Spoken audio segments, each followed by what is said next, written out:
તમે હજી પણ બજારમાંનો મુખવાસ ખાવો છો?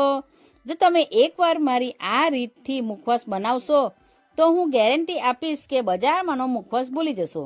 તો તેના માટે પહેલાં અહીં મેં ગોટલીને ફોડીને બાફી લીધી છે.